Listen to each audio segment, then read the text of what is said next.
Start with Pat McGarty, who's here in the IT in Tralee, an employee. Pat, your question, please.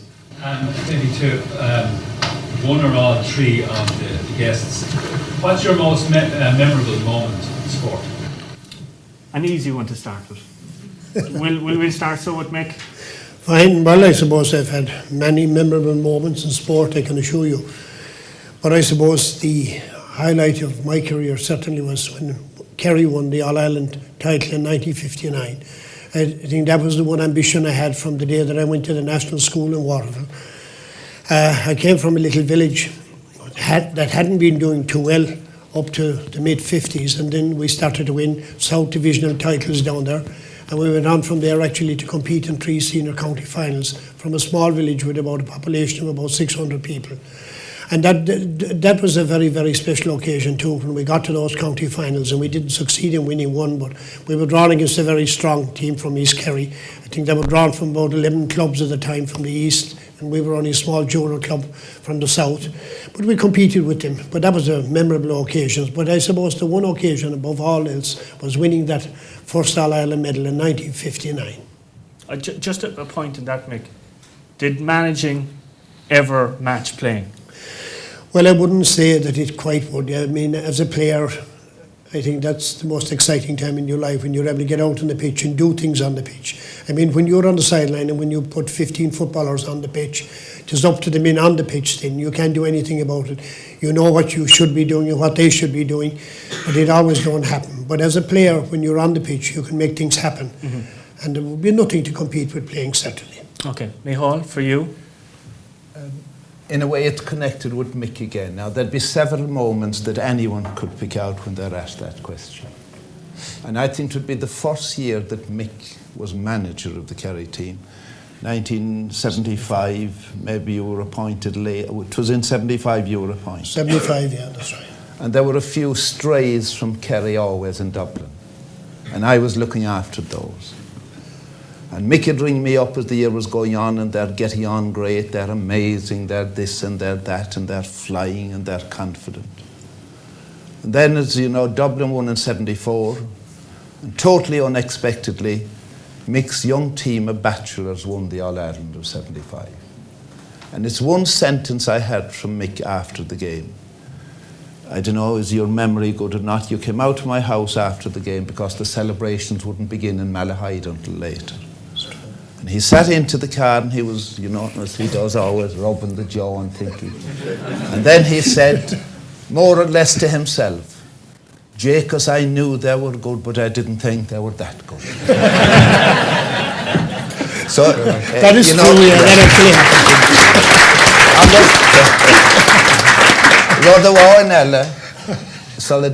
the man that asked it, I actually taught that man. The man comes from Dublin, and I taught him in O'Connell School. He was a great. He's in the right place now, though. Well, as regards commentating, Micheal, take yourself, I suppose, away from the Kerry connection. You look at, and I know we have some friends from Clare here tonight, PJ and Simon and Flann. Yeah. The All-Ireland final, for example, in 1995, Clare hadn't won an All-Ireland since 1913, long before you started. 1914 was long before you started commentating. But events like that, would they stand out? They would, and again, I come from Kerry and they've won 35 All-Irelands, and every All-Ireland, no matter who wins it, it's memorable. But I think there is some special thing present on a day when a team from a county that never won before, when they make the breakthrough, like Donegal, we'll say in 1992, down back in the 1960s. And Clare, even though they did win in 1914, you could say 1995 was a first, really. It was a first for anyone that was alive, almost. And everybody remembers now or recalls they were beaten in a league final. And Gerald Loughnane made this amazing statement to the media gathered around him. They had been shattered again by Kilkenny. He said, we'll win the Munster final. We'll win the Munster Championship. I didn't believe him, and I was there when he said it. Nobody believed him. And they did win it. And the first time I believed him was before the Munster final. Thurles, I was inside in the dressing room. The door opened there, and the first man in with the jaunty step that he had was Gerald Loughnane. And I was waiting to get the tea. And he walked over to me and he said, "Don't say anything. Just look at them." And one by one they came in there.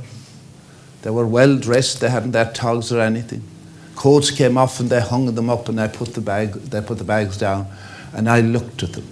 And for the first time I said, "There is something special about these." And all he said then, before he said anything about the team, "We can't lose."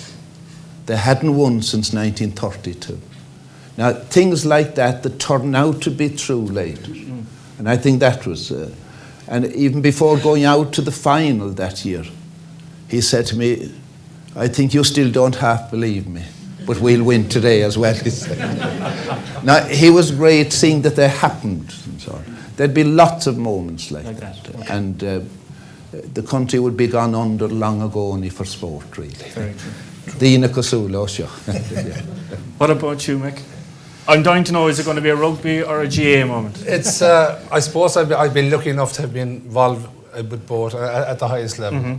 And I suppose going back to my early days, all I ever wanted to do was to play for Kerry. You know, growing up in Kerry when I was young, and I was lucky enough, I suppose, to be born in the 60s and being brought up with this great team in the 70s.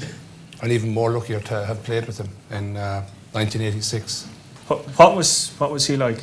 Oh, he was good. He was good. He taught me everything I know, that man. Wire to wire? Wire to wire. Oxygen I'll deficiency. tell you one thing.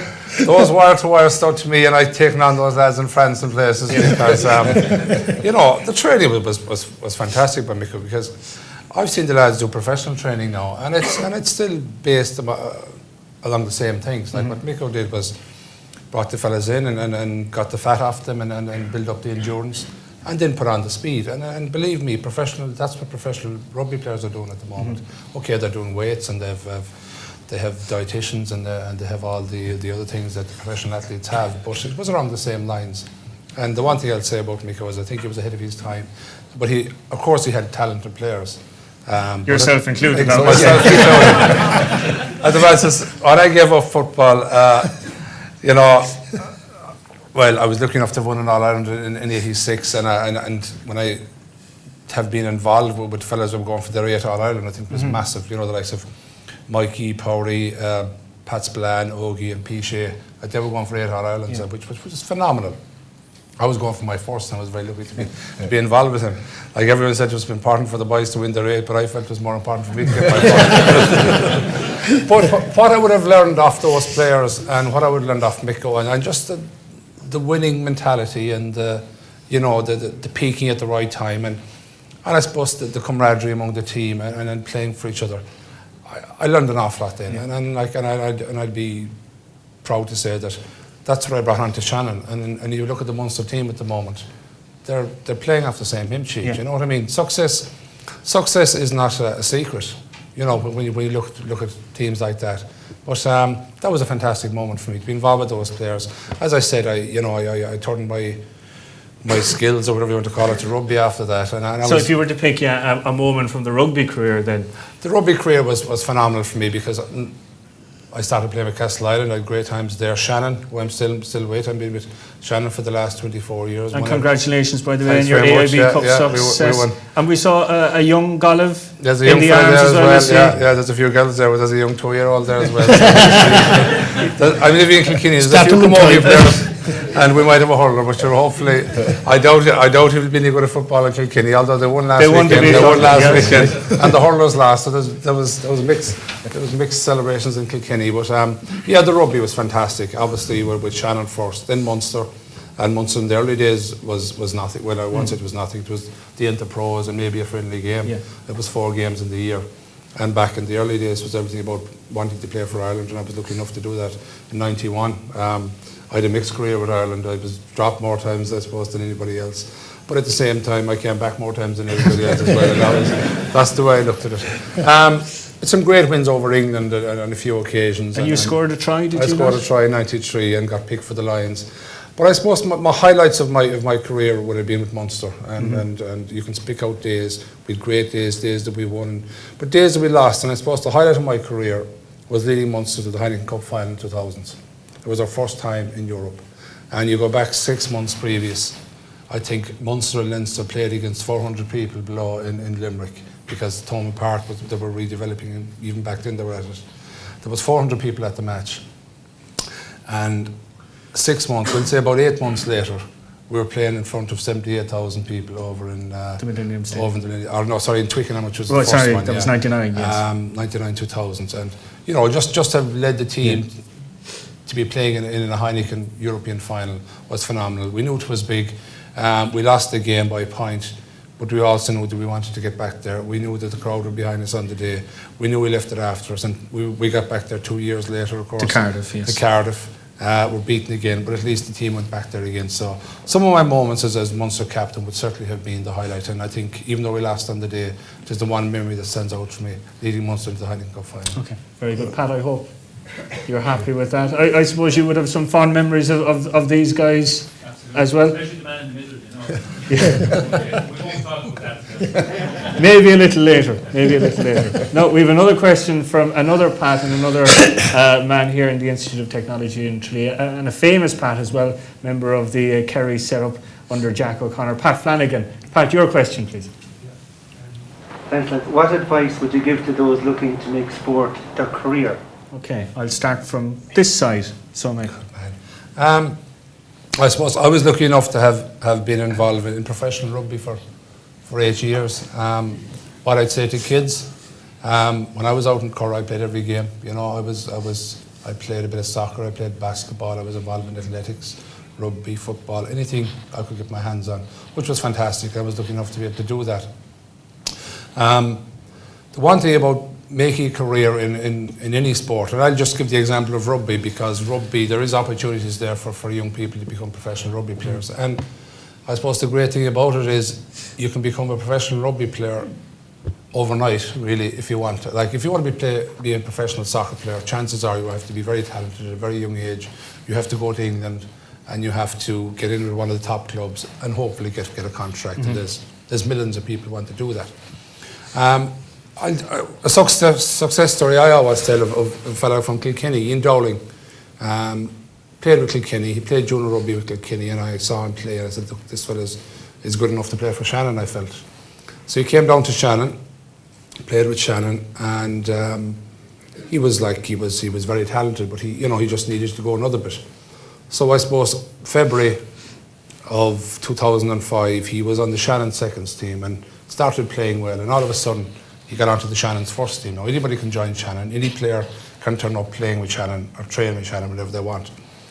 But this was February. We went on to win the league, and all of a sudden people saw him on TV and offered him a development contract. Declan Kidney saw him. I spoke to Declan about him and said, look, this fella's good enough to play at a top level, I felt. So he offered him a professional contract. This was in May, and the following May he was on the team that won the Heineken Cup. You know, so the opportunities are there, particularly in rugby.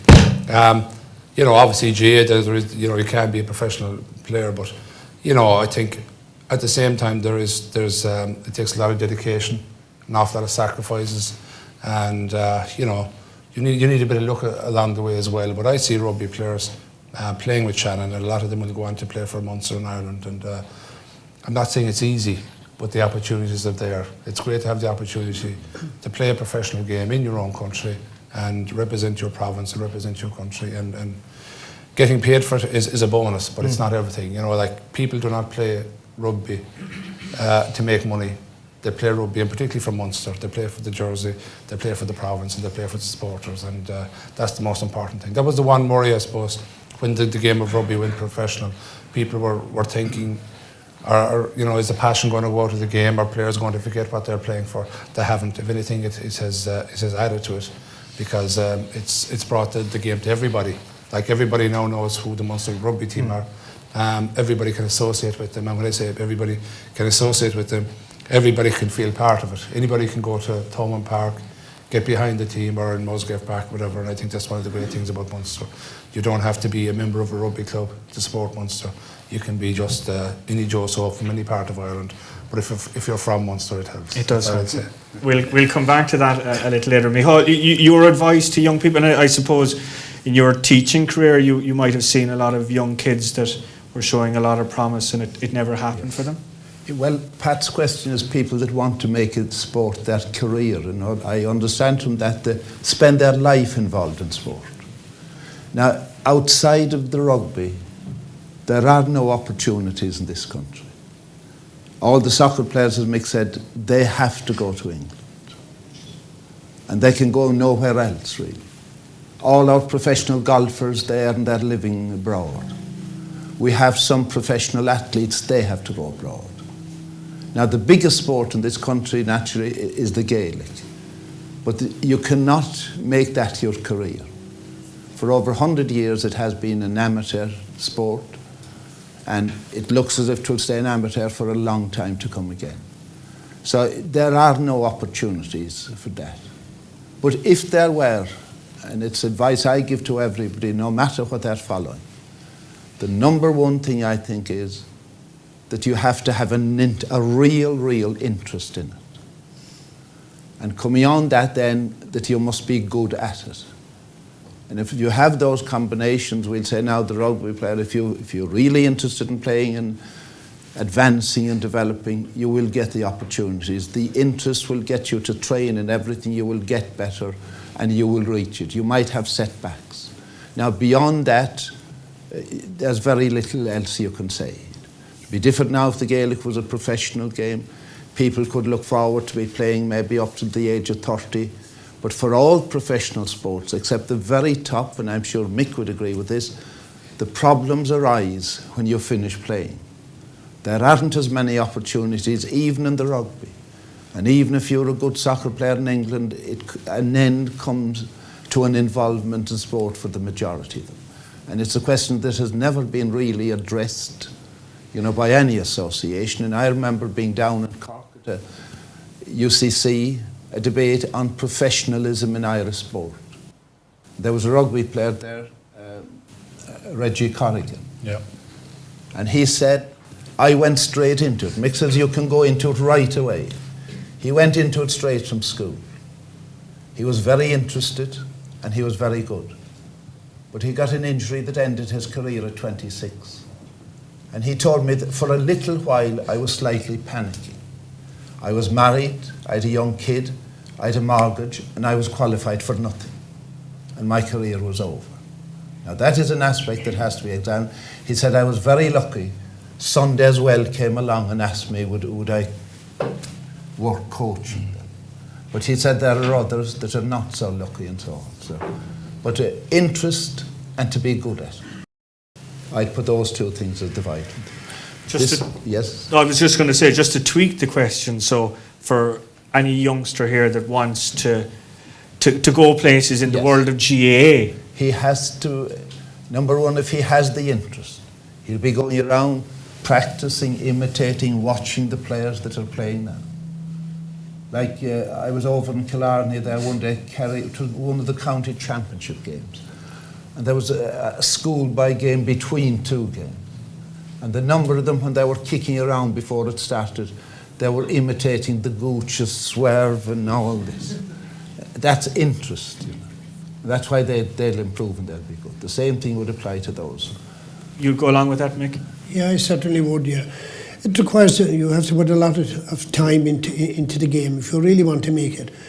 You know, if you look at all the great players that have gone through our organisation, just take Maurice Fitzgerald, for instance, in Carsavine. A player, I suppose, was one of the most skillful players that I saw play the game. But he came from a very rural base down in Carsavine. But every time we went to Carsavine, myself and Mick O'Connell, that's many days ago now, we'd go kicking. Jacko was around at that time. And Jacko would be down on the pitch with us. And he'd be kicking the ball out between myself and Mick O'Connell at the time. But I suppose he learned quite a bit by kicking footballs to us. But Maurice Fitzgerald, I suppose, was one of the players, I suppose, above all else, that I admired over the years. Every time I went to Cahersiveen, even if he'd be going up to town for messages, he'd have a football in his hand. And that's how he became such a great player. A lot of people think that you're a natural. You can be a natural by putting in plenty of practice. And the one thing I find, I've travelled around to Kildare and Laois and on to Wicklow now at the present time, to try and get players in those counties to believe in the ability that they have is very, very hard to do. But in this county, from the moment they leave the cradle, they're out kicking footballs and they believe that they can win games. And if you're selected on a Kerry minor team or an under-21 team or a senior team in this county, every single night, if you're selected, you'll be there. Last night I was training out in Ockram in Wicklow, and there was 3 players didn't turn up there. One fella had to go to a confirmation, and some other fella had to go to a 21st party. And these are the things you have to put up with in counties like Wicklow. The real genuine interest not there. If that actually happened in Kerry, I'd tell him where to go. I wouldn't be surprised if those Wicklow people are told not to come next week. To get confirmed. One little thing that Mick said there about Jacko watching himself and Mick O'Connell. He often told me that. And he said it was a great day for him when somebody asked him to come into Tralee to see them training. Now, he might have been 10 or 11 years of age. And he was in awe watching them all, especially Mick O'Connell. And when it was over, he approached Mick. The training was over. He approached Mick as he was coming off the field around the 50-yard line for an autograph. I think he had a football. And Mick put it down on the ground on the 50-yard line and he said to Jacko, stand back. And he kicked it over the bar and he said, that's my autograph, and he walked away.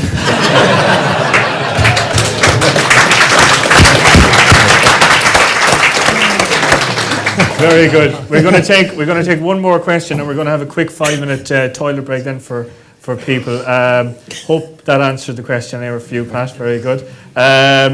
Sean Griffin, who is like Mick Galwey here alongside me, a bit of a dual star between Tralee Rugby and the Gael GA. Sean, your question, please. What does it mean to be a sporting hero in Kerry? Sporting hero in Kerry, good question. We'll go to Micheal O Muirheartaigh, the man in the middle for this one. Micheal, you do good, I do that. I suppose what it means is you can go to any place in Kerry. And if you'll mention any of the players going back to 1903, 1904, 13 and 14 and mention their names, people will know about them. You will forever be the man that was on the Kerry team when they won this year and that year. And that's instant recognition and respect. And that's one thing that a Dublin player told me one time. He said, there's a big disadvantage being in a big city. And this was a well-known player. And he said, I could walk down from Stephen's Green all the way down those streets there, up O'Connell Street as far as the Parnell Monument, and maybe nobody would know me. And he said, I'm amazed when I walk down the street in Tralee or Killarney, everyone knows. So instant recognition and respect. And people will know everything about them. And if there are kids with them, they'll say, that's Mick Dwyer. And it goes on from generation to generation. I think that's what tradition is all about, that it doesn't cease once you finish. You're a part of it and you'll be part of it forever. Mick Galwey, are you known as a Munster rugby player or an Irish rugby player? I've been known as a Munster rugby player, I think. Even though obviously, I played 40 odd times for Ireland. I think I played 138 times for Munster. But people would know me as a Munster player. I was lucky enough never to be dropped by Munster. I played.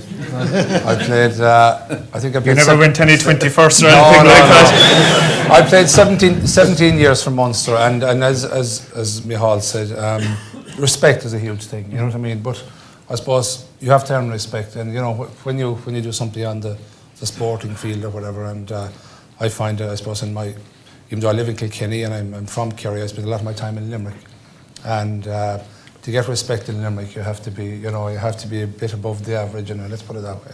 And I'd have great respect in Limerick. As as Micheál said, you can walk down the street there and people will know you.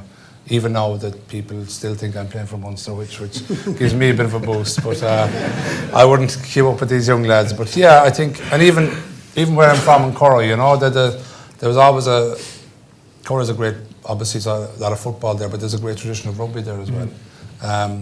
From the late Mick Doyle, God rest him, and his brother Tom, both played for Ireland. Moskeen, obviously, like myself, played for Kerry and played for Ireland, and I was the fourth international from Corra. It's only a small little place, and you know, like, people can't get over how small it is to think that 4 internationals came out of there, and I'm very proud of that fact. That, you know, what is this? Is there something in the water or the milk or the honest living? I'd say. The honest living. The least strand milk we're all drinking out there. Yeah, it's just there's a lot of big lads in Corra, trust me. And anytime you play against a Corra football team, you know all about it. But you know, it just happens to be a lot of big lads there, and there's, even to this day, there's still lads from Corra playing with Castle Rugby Club. I actually, would you believe, I played against Corra in a challenge match one day, and the longest kick of a ball I've ever seen was your good self. I'd say from midfield, you kicked it nearly half the length of the field. So that's when I was fit. Huh? That's when you were fit. No, admittedly, you didn't move much from midfield, admittedly, but the same day. But anyway, exactly. What about you, Micheál? I suppose in every parish in Kerry you have players who played for Kerry from time to time, and there's nearly a medal holder, I would say, in every parish nearly in the county. So I mean, when you play for Kerry, I think you're taken for granted in this county, and I don't think you get the big recognition. I think Mick would be better known in Limerick now than he would be in Kerry, and to be the same maybe all over the country. I mean, in Kildare or Laois now, maybe I get more recognition in those counties than I would here in Kerry. And the reason being, of course, we've produced so many great players in this county, outstanding footballers right through from the very start of the century. I mean, some of the greatest players, I suppose, that ever played the game, they have come out of this county. And they all say that the team that I was involved with in the mid-50s or the 70s rather, into the 80s was the best. But I think you could say that about most teams at different periods. And there's different style of play in every decade if you watch. You know, it's a different style of football right through. We had a brand of football in the 70s and 80s that won all Irelands for us.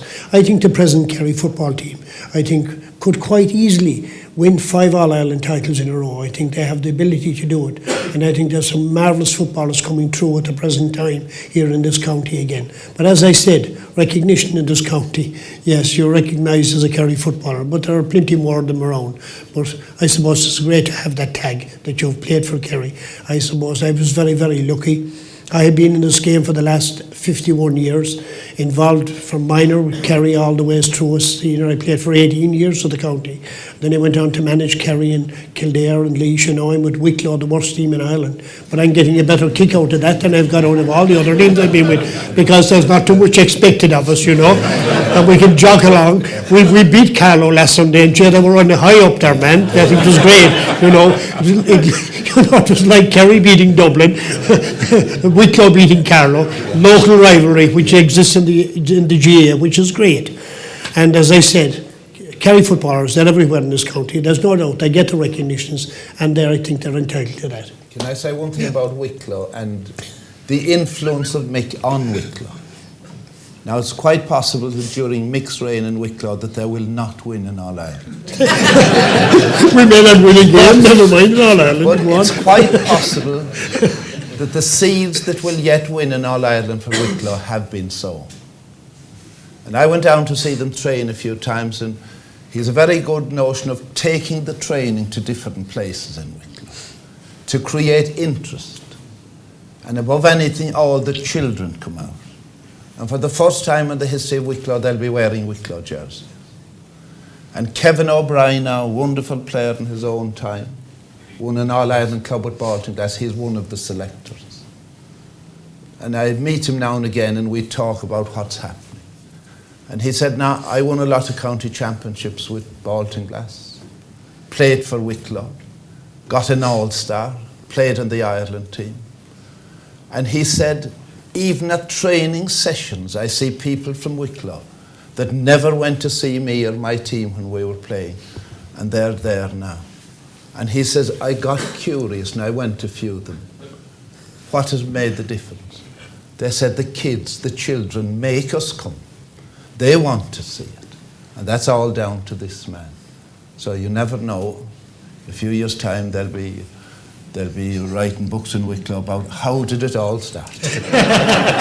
We'll be long gone then. Okay. I'm just looking at the clock. We're going to take a quick 5-minute break if anyone wants to go to the toilet. You can do so, or we can continue if you wish. Does anyone need to go to the toilet? I think. Keep it brief. Love Susan will kind of go down there, lads. No, will we continue on? Yeah. We'll continue on. Okay. Now we have another question, and this time from a lady from Austin Stacks in Tralee, and it's from Siobhan Naughton. Siobhan, your question, please. Hi guys. I suppose it's to the whole panel really, kind of answered it in a small book, but what would you think is the secret behind Kerry's continued success at senior level? Who wants to take that one first? Well, I suppose the most important thing of all, they're in Munster, where they have to beat one team every year to get through. I mean, that's the most important thing of all. If they were in Leinster now or in Ulster, it's harder to get out of those provinces. But it's certainly a big advantage to be in Munster. We won an All-Ireland title one year here in Munster. They gave us a buy-in to the Munster final. We played Sligo in the All-Ireland semi-final, and we beat Dublin in the All-Ireland final. We won an All-Ireland title by playing 3 championship games. The year I was in charge of Kildare, that we got through to the All-Ireland final, we had played 8 games on the way through, and that was the 9th game. So that'll just tell you the difference. It's a lopsided affair of a championship, but it's great to be in Kerry. And I'm delighted that that is the situation, because, well, that'll exist. I mean, you can start at this very moment of time, and you can say Kerry are in the quarter-final of the All-Ireland Championship already. You know, but if you start in Leinster, they may not even get to the second round or third round, and they're gone. But then again, I suppose, the tradition in this county, I mean, players want to play for Kerry. They'll give it 100%. I can assure you, when you call players in to train for Kerry, they'll give it 100%. They're there every night. There's no ducking or dodging about it. They're there, I can assure you that. Go to the other counties that I have been in, you nearly have to send buses and cars out to bring them in. You know, you have to play along with them. And that is the difference. I mean, in this county, if you wished in the morning, you could get rid of 3 very good players in Kerry. You could bring in 3 other who would be equally as good. So it's all about tradition, and it's all about the work, I think, that they put into the game in this county. I mean, there's a wonderful base here at juvenile level. From the very moment, as I said earlier on, when they get out of the cradle, they want to play for Kerry. I think that's the ambition of every young fella in this county, first of all. And then again, you fellas like Mick here who went on to play rugby. And Mick became one of the great rugby players, I suppose, of this country. And I mean, he's known throughout the length and breadth, not alone of this, but throughout the world anyway, certainly throughout the British Isles. And I mean, Mick started playing Gaelic football, but to achieve what he did, he went on to play rugby, and he became one of the great ones. But as I said, it's about tradition, and it's about the work, I think, they put into the game in this county. Okay, Micheál? I would say the same. Now, people nowadays say that tradition is not as potent a force as it used to be. What is tradition? That's what I'm trying to come to. Now, it has no power as 2 teams go out onto the field to play. But the real power of tradition is what Mick referred to there, that everybody wants to play for Kerry from a very early age. And they're lucky that Kerry win 3 out of every 10. So when they're growing up, they see these people in action. And they put more work into it with their interest when they're growing up. And that's why they might be slightly better when it comes that they are playing for Kerry. It's not that the tradition will help them when they go out in the field, but it has helped them develop over the years. They saw the examples, and they also know you have to win. They saw teams winning, and it's really good for them then when they go out in the field. I think that is the reason. And I think Kerry teams as well, they tend to concentrate more on playing football when they're growing up. They master the skills more. Others maybe set out to win by being strong, tough men and all that. That won't win you much in the end. You must need the skill there. And Dr. Eamon O'Sullivan, who Mick would have trained under him, he wrote a book, you know, the art and science of Gaelic football. The number one thing in his book was skill and practice and being able to beat your man fielding and kicking and thinking. So I think it's the skill that's learned over the years before they're handed that senior jersey going out in search of an All-Ireland. That's the secret, if it is a secret. I suppose, Mick, you've mentioned that you live in Kilkenny. People always say that Kilkenny are to hurling what Kerry are to football. Would you go along with that? Yeah. Very much so, yeah. As I said, I grew up in Kerry, and that's all I ever wanted to do. And I was lucky enough to have seen some of the great players and have seen some of the great moments in Kerry football. I remember in '75, I can still see John Egan dancing around the square and scoring that goal. People often ask me the great famous, probably the most famous Munster rugby match of all time, Munster beating the All Blacks on the 31st of October 1978. And people ask me, where were you? Were you at the match? And I'm one of the honest people, I wasn't at the match. But I know where I was. I remember I was out in the Haggart at home, and my brother came out to me, and I can remember exactly what I was doing. I had the football down, and I was trying to chip Paddy Cullen the same way as Mikey Sheehy did. That happened a few weeks earlier, you know. So you think of, that happened probably the 26th of September, give or take. Munster beat 4 or 5 weeks. Munster beat the All Blacks a month later. I didn't even know the game was on, and my brother came out and told me Munster beat the All Blacks, Moskeen was playing, but I was outside and it was dark. I was trying to chip Paddy Cullen, and so that's tradition for me, and I see it in Kilkenny. My wife is teaching there, and I see kids there as young as 5 and 6 with the come on, and they hit you around, and it's absolutely fantastic to see it. And you have the same thing here. The boys mentioned it, tradition is huge. Tradition is huge, but you know, and tradition can, I suppose, can carry a weight of expectation as well, and it's for these players to step up to the mark. Not everybody is lucky enough to play for Kerry, and the players that do, I think they realise how important it is. We say it in Shannon, we say it in Munster, and I'm sure it's said in Kerry. When you put on a Kerry jersey, you have to realise there's a lot of tradition going with it. You have to realise that some great players played in it before you, and you have to bring it along. And if you're a real athlete and a real winner, you want to better that jersey and hand it on to the next fella who will go along and better it as well. I think there's a lot of that ethos in Kerry. I see it in Munster, I see it in Shannon, and I certainly see it in Kilkenny. All the successful teams in every sport have tradition, but they also have a lot of hard work. And Micheal will tell you that there's no secret for hard work. You just have to do it. And the skills, as Micheal said, you can never stop practicing skills. I see professional rugby players, Paul O'Connell, these fellas, that keep practicing their skills day in, day out. The most simple things. The most simple things of all time. I think Tiger Woods summed it up. He said, amateurs practice until they get it right. Professionals practice until they never get it wrong. And that's why Tiger Woods is the best golfer in the world. I see practice, practice, practice. And he has a mental attitude to win as well, which is very important. Very true. I hope that answers your question there. Now, have we any other questions here from the audience that you'd like to ask, gentlemen here? Rather, maybe a comment. As we sit here in admiration, and I suppose in awe, but they wouldn't want that. My memories of the three of them in different ways. Mick Dwyer, the first time I would have heard his name is in '59 over the radio, playing when they were playing Galway. And I think there was a tradition that if Mick O'Connell was in trouble at centre field, he'd pass back to Mick, who was playing the backs at the time. But he went on from there, he became one of the greatest scoring forwards as well. And then we went through the management period, training the great Kerry team. And linking in with the rugby, I remember one Saturday watching a very bad Ireland versus whoever it was rugby match. Ireland were wiped out in it. I went in, I got the golden ears and I put it on. And it was a consolation because Ireland had been so bad in the day, the football brought my spirits back up. So I think he's done tremendous. And we were interviewing for scholarships only within the last couple of weeks, and we had a young fella from County Wicklow down.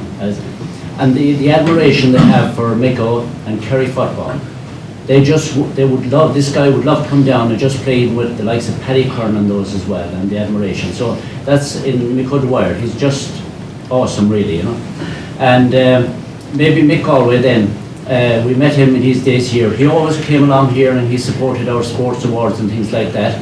He would greet the, you know, he was tremendous to support us.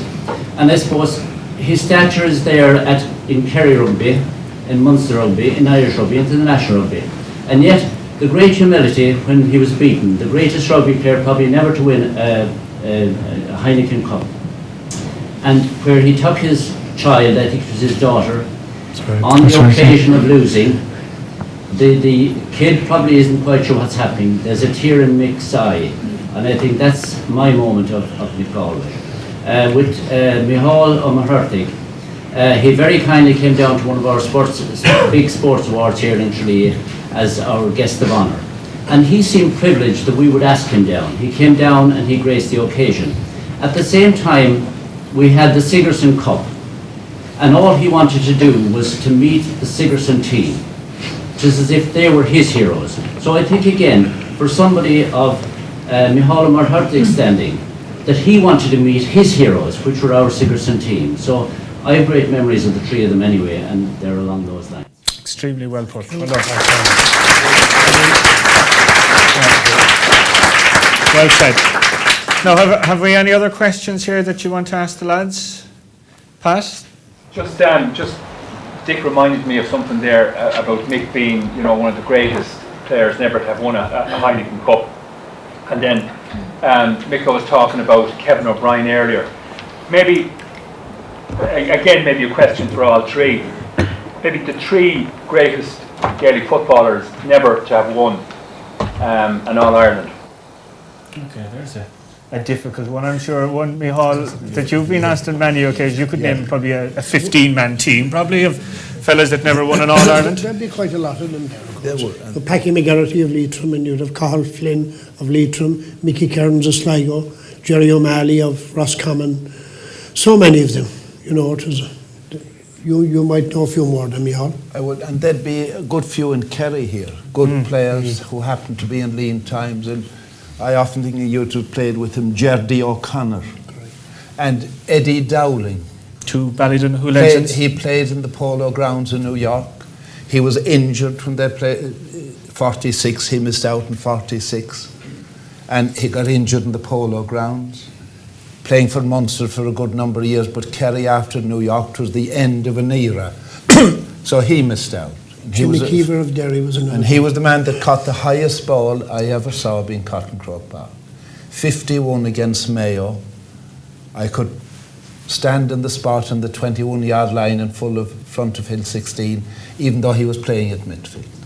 And I have yet to see anyone go as high as he did and come down with the ball. Now, and he's a Kerry man and a great player, and he has no All-Ireland medal. I would agree Jerry O'Malley played maybe for 18 or 19 years for Roscommon, centre-back, midfielder. He played hurling with Roscommon. I meet him pretty often. He's in the agricultural business in North County Dublin. He'd be one of them. The great Dermot Earley would be an obvious one as well. He was lucky enough to get an under-21 All-Ireland, and Dermot again. How good was Dermot Earley? He was an exceptionally good player, but he didn't perform. I think the year that he played against us at that All-Ireland final, but he was an exceptional player. He was one of the great midfielders, there's no doubt about it. At the end of his career at that time, the 1980, But Jimmy Keever of Derry was Jimmy Keever, a marvellous footballer as well. Great battles so with Mick O'Connell fielding, and he still talks about. And what on the hurling side of things then, Micheál? The hurling side, there were generations of great players, great players and players. Now, Ger Loughnane never won. And he was with a wonderful Clare team that won 2 National Leagues, 77, 78. And they had a half-back line as good as any in the country at that time or any year. Ger Loughnane, Sean Stack, and the man they used called the Hacker, Sean Herr, And they were great hurlers, and they didn't even win a Munster championship. Joe Salmon of Galway, as stylish a hurler as I ever saw. First man that brought a bit of style into the game. He appeared with nicks, with a stripe, a maroon stripe down the side for nobody else. And people said, who does he think he is? And the same was said when the down team arrived one time and they had bags for their gear. Good. Who do they think they are? Decent players brought the boots in those days under their arms. And Joe Salmon, he was the only player I could ever saw that could solo going backwards. If he got a Schlittern, he was surrounded, and he'd just backpedal and keep solely until he got clear. There's any amount. Yeah, true. Okay, Pat, I hope. Who for you, as a matter of interest, would you add to that list, if anyone? I suppose Kevin O'Brien, like Kevin was fantastic, and you know, he's working with Micheal now, you know. And I suppose we could When say... you look, we seem to be concentrating on Wicklow. They never won a Leinster championship even in Wicklow. That's true. Even though they were done out of an All-Ireland final, an All-Ireland title, around the early 1900s. Bray Emmets, They played for Dublin. they played in the Dublin Championship. And they won the Dublin Championship, and it was the county champions went on then, and they won the All-Ireland. But it's a Dublin All-Ireland. I tried to start a campaign one time that would be given back to them. Might help now, maybe. But, like, again, I suppose if we look in more recent times and you look at someone like Declan Brown, and all the talk that was there, that, you know, Declan Brown could go to any county in the country he wanted Matty to. Ford and Wexford. Matty Ford, but they still stuck to their own club and their own county. There is talk We that tried to Declan get him, Brown but might we go to Wicklow. You heard it here first. I got to try to get a Kerryman over New York, and I failed as well, but oh well. I have a man at the back, but I have another Kerry legend that should be sitting up here, Weeshy Fogarty. Weeshy. Just before I put the question to the lads there, I'd just like to say that they're three of the busiest men in Ireland, in my opinion, and any time I ever had occasion to contact them and ask them for anything at all, I don't think the word no is in their vocabulary. And I think that's very, very important to get that across, because behind what you see in front of you, and behind the men you see on television, the men you hear on radio, and the men that are on all the papers and the books and everything like that, to meet them on the side of the street, or to meet them at a match or something like that, and if you ask one of them to do something, they just can't say no. I'd say that's probably a fault with them, maybe, I don't know, but anyway, they can't say no. I'd just like to say that. Now, my question concerns the Irish media. In the last number of months there, we've seen Stevie Staunton and we've seen Eddie O'Sullivan, in my opinion, hounded out of the jobs that they were doing. Now, they might have been doing a good job or a bad job, that's beside the point. But when you pick up the papers there over the last 6 or 8 months, turn on the television and listen to the so-called experts and read them in the papers, it's alright to be criticising a fella, but my opinion, and I'd like to put it to the panel, is that I think they were vilified, the two of them, and I think Stevie Staunton was even booed, like John Mahan there with the footballers, so that type of thing creeping in. And I'd like to ask the panel, are there sections of the Irish media now coming to the very low ebb of, we know the English media do go over in England to the soccer and things like that, John Ashton, he's after being hounded out the rugby man, and I'd like to ask them that, are some sections of the Irish media fall into the same depths now as the English media? Very good question. Very Micheal, good you're question. part We'll go to the RT part of spokes. it, We'll go to the RT spokesperson.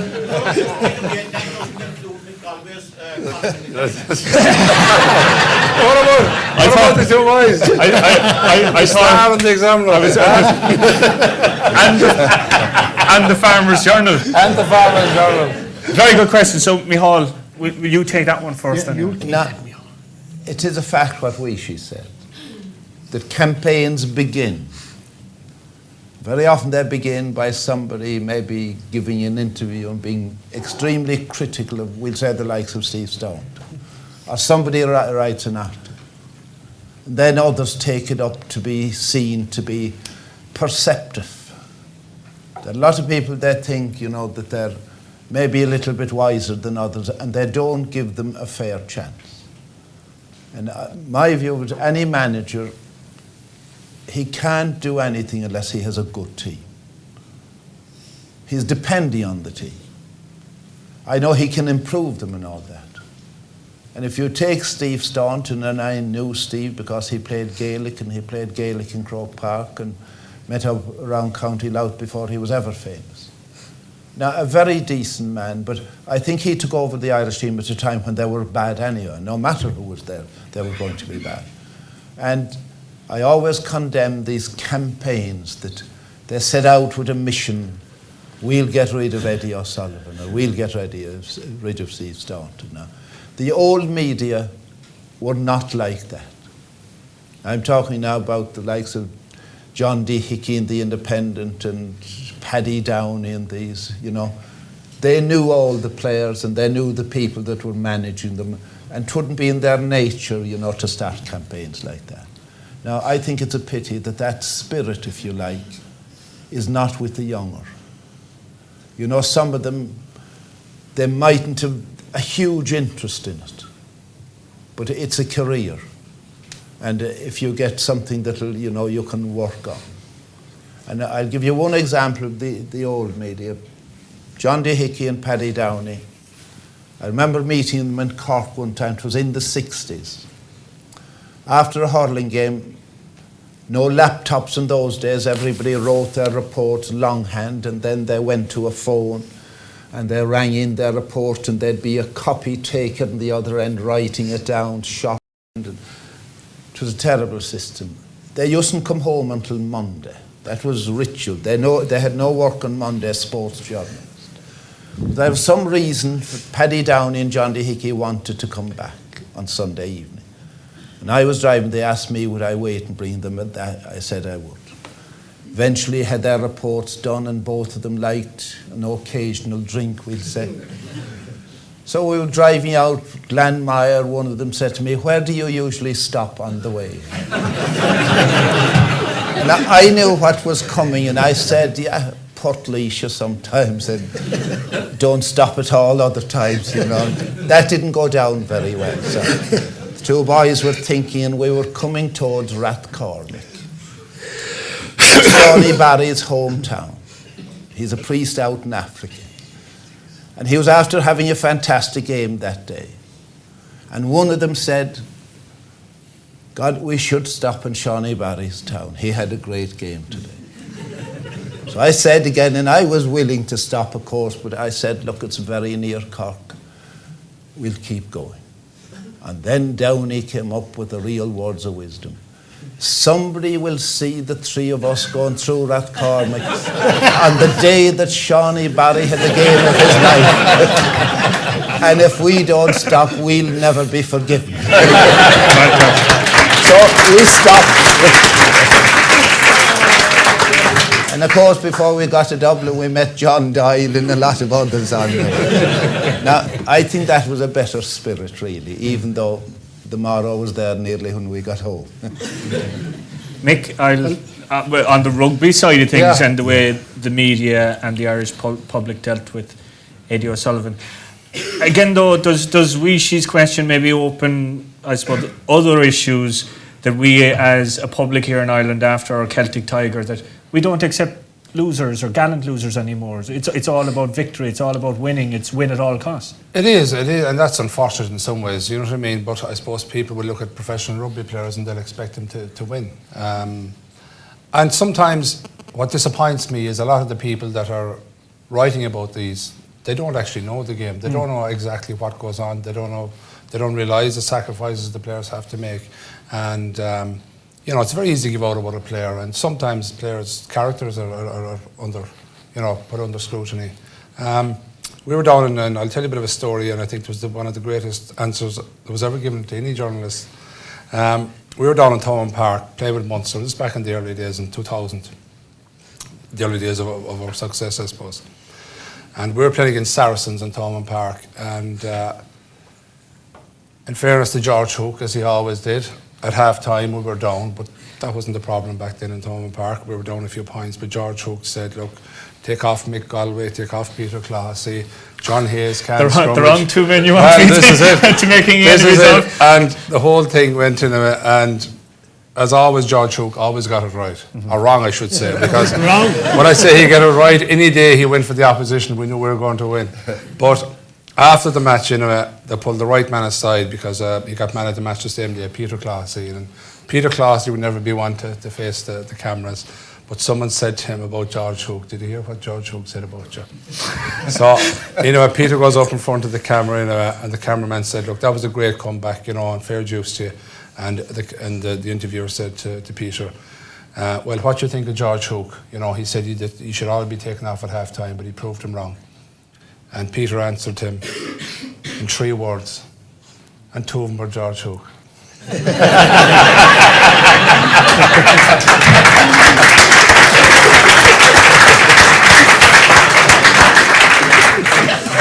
Very well said.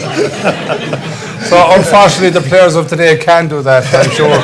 I'm sure at times they wish they could. But and because you have seen the two sides, the amateurism of the GA and indeed the amateurism of rugby before it went professional, I think that there is an attitude in some newspapers and maybe in the public as well. These guys have been paid massive amounts of money. Part and parcel for them to ship some criticism. I don't think newspapers will attack GA players in the same way that they would attack the likes of Steve Staunton or Eddie O'Sullivan. No, they wouldn't, in fairness. But like, there's nobody going out there to lose, and they must always remember that. And sometimes Steve Staunton didn't have great players with him, and they didn't realise that. There is no.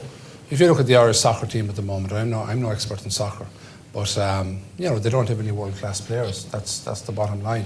Okay, Eddie O'Sullivan. You can look at the Eddie O'Sullivan scenario, and Eddie O'Sullivan, I suppose. And it wasn't Eddie O'Sullivan but like the Irish people and the Irish media set up this Irish team before the World Cup, and I was worried before the World Cup, even though I knew we had a great team. People were talking about winning it. You know what I mean? Which a semi-final was a semi-final would have been great. Like, we must remember we were in the same group as Argentina, same group as France. And I just think that we got a bit carried away with ourselves, like as Irish people and particularly as Kerry people. And do you think that seeps true to the players, even though they say they wouldn't read the papers? I think it did. Yeah, I think because of the high profile it was getting, the players were saying, look, we want to go there and win. We want to go there and win the World Cup, which is fair enough. You want to do that, but don't be telling the whole world about it. Yeah. In Kerry, and I know in Munster, look, you take every game as it comes. You don't look beyond the first round of the Championship. You don't look beyond the first round of the Heineken Cup.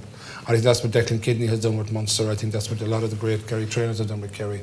You do not look behind. Look, you have your goal at the end of the day, but there's a lot of mountains to get over. And I think they took their eye off the ball. And if Eddie O'Sullivan was to be blamed for anything, I think it was just losing a bit of track of himself. But I know Eddie O'Sullivan put a lot of work in.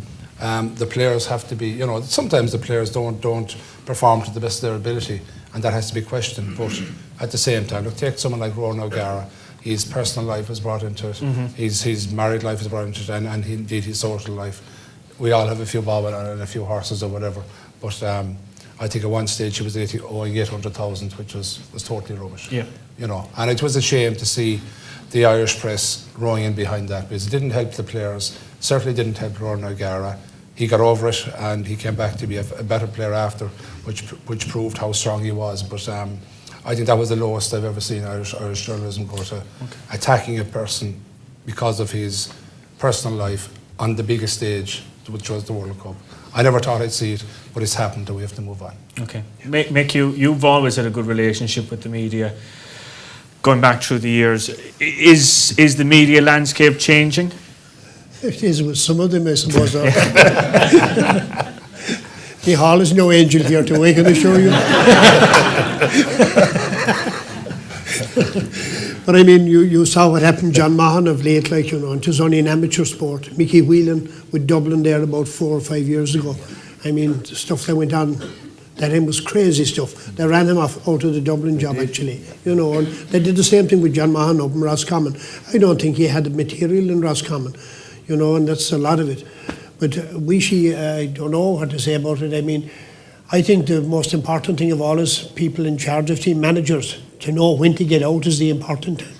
I got out of Kerry just, I think, before they got after me. They were edging the knives there in the county board. There was some fellas came to me and said, I think, Mick, it's about time for you to go. Your time served in this county. So I knew I got out quickly. The same thing when I was in Kildare, I got out at the right time as well, and Laois the same. So I can assure you I'm not going to stay too long in Wicklow too. I'll be gone out there before they sharpen up the knives. But it's part and parcel of the game. And generally it's one man's opinion. And you'll often find that the opinion of the individual who's criticising a player, he may not know too much about the game. But it's amazing how it can build up. Like you talk about Steve Staunton there. They gave him an unbelievable time. But Staunton just hadn't got the players, in my opinion. Eddie O'Sullivan, I thought he had a wonderful run with the Irish rugby team. He won 2 Triple Crowns. I mean, what more can you ask? And he did badly in the World Cup, but maybe it was the preparation. Maybe coming into the World Cup may not have been right. They looked a very tired team in the World Cup. But I think certainly they had a lot of good players. But I thought Eddie O'Sullivan had a marvellous run with the Irish rugby team. Again, it's all about the individual. But the one thing I would say for managers involved, when the time has come, get out before they get after you. I'll come to the man there in the glasses just in a moment. We should, you'd be well known here in the county of Kerry for your work with Radio Kerry. Is it a tough balancing act between reporting and not being a cheerleader for the county team? Well, it's not Colin really, because in Kerry, it's a small pool really. If you nationally, it's different, but when you're in Kerry, if you went out and you criticised any of the Kerry players, for instance, I tell you, if you went looking for an interview the following day, you could be told where to go very quick. So you have to be very careful. But not alone that, my philosophy would be anyway that I wouldn't have the right, no way to have the right to criticise any man. Who am I to criticise any fella that's training 7 nights a week? You could be constructively critical, all right. And if a fella's playing bad, you could say the half forward, the wing forward isn't playing too well today. But you wouldn't come out and the stuff that you read in the papers there about some of the players it's vilifying fellas. And I don't see that any man has the right to come along and write headlines or speak on television or radio really horrible stuff about players. So it's a very easy thing. It shouldn't be the person to criticise people. Use constructive criticism. You can criticise referees and things constructively, but don't vilify anybody. It's very easy. You can't do it in Kerry anywhere because it's a small county, and if you will, I tell you, you would belong being told where to go the following day. The voice of experience there from Weeshy. There's a gentleman up there, and I'll come to you then, Flan. Just 2 rows there behind Weeshy. Yeah, I'm William Evans from just back the road in Kiel, lecturer here in the college. Just one question, I suppose, in the context of what happened in Cork earlier on here, in terms of player power, and I suppose I'm just wondering what are your views in terms of that, in terms of the influence that players have nowadays, in terms of who should manage a team, etc. I'd just like to know your view on that. Thanks. Okay, well, I suppose just to clarify on that, it wasn't a case of the players didn't want Teddy Holland as manager. It was the system that was enforced to bring Teddy Holland into play. So, Mick, you can have the Cork question on that one. I was delighted when I saw that going on in Cork. I was just hoping it would continue for quite another while.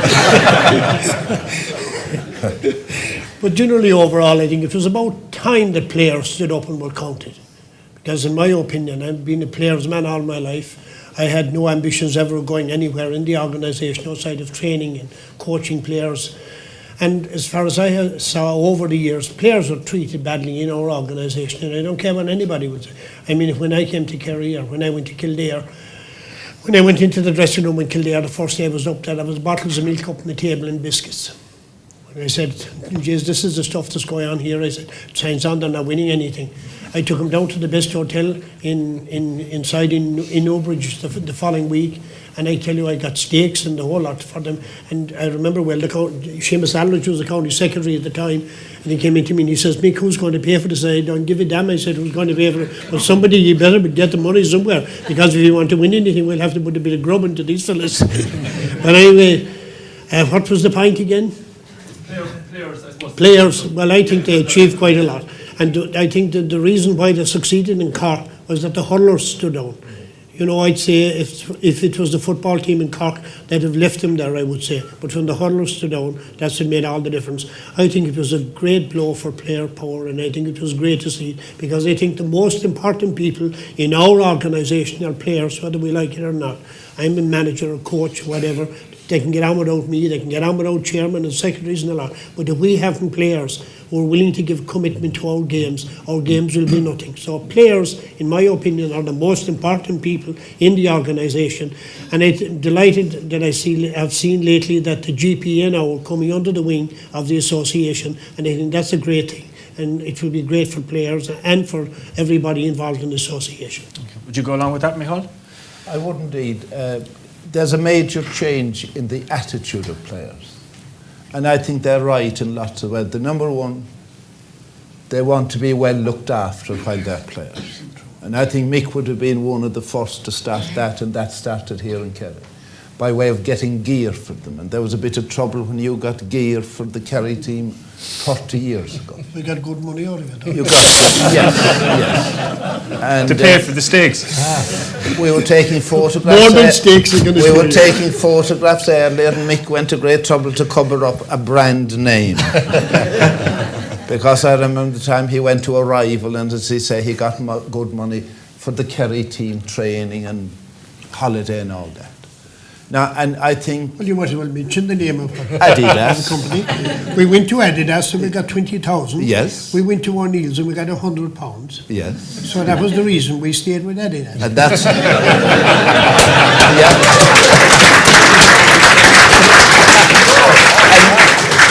That's 27 or 8 years ago. He's the memory of an elephant. He was covering up the name of O'Neill's in the photograph. But it's great. I think all county boards have come around to it now. All counties get the stakes and everything now, and that is good. Now, the problem in Cork, and you know, I defended the Cork players in a way. I was down in Cork one night, and somebody said, Donal O'Cusick is behind all of this. I'm sure you've heard that. I've heard it, yeah. Looking for player power. Well, I said, now, I know Donal Oak since he was a minor in 1985 and a hell of a goalie. And I know the amount of work he puts into being you should never say the number one goalie in the country, but a superb goalkeeper. And I was down in Carricktoohil in Cork last year. The little primary school was 100 years old. And to the school that great hurlers came out of, going back to Willie John Day and all these. It was a fine summer's evening, and there was activity by children all over the pitches. But there's a handball alley way down on the left, one of these open-air handball alleys. There was a crowd of kids around that as well, and being a bit curious, I went down. And here was Donal Oak about 10 yards in front of the wall, and he looking at the wall, and two subs on the team behind him lashing 2 schlitters at the same time off the wall, pace and power. And here was Donal for a full out trying to stop every single one of them. And succeeded in doing most of it. And kids were throwing him over the head and everything, and he was all the time. And he does that in addition to the normal training they do. And I was with the All-Star Tour in New York last November. Just a week's tour. Donal Oak arrived 2 days late because his work took him to Germany. And I happened to be in the foyer of the hotel when he came in. And he didn't ask like players would 30 years ago, where's the bar? What he asked me was, where's the gym? And he was only after coming in from the airport. And I've seen him and others up early in the morning. Now, when you're aware of all they do, I think county boards have a duty to give them within reason what they want. But there was another angle that I thought I read into in Cork. 2 strong sides, and 2 strong sides never like to give in. The hurlers in particular are very successful in Cork. And if you look at it from a business point of view, the Cork County Board is a very successful institution. They run an awful lot of competitions. They're all run on time. There's none of finals on Stephen's Day or anything. They're all run on time. The clubs in Cork have excellent facilities. You have to give the county board a bit of credit for that. And with all that, they have 20 million or thereabouts in the bank. Would I be right, Simon? Yeah.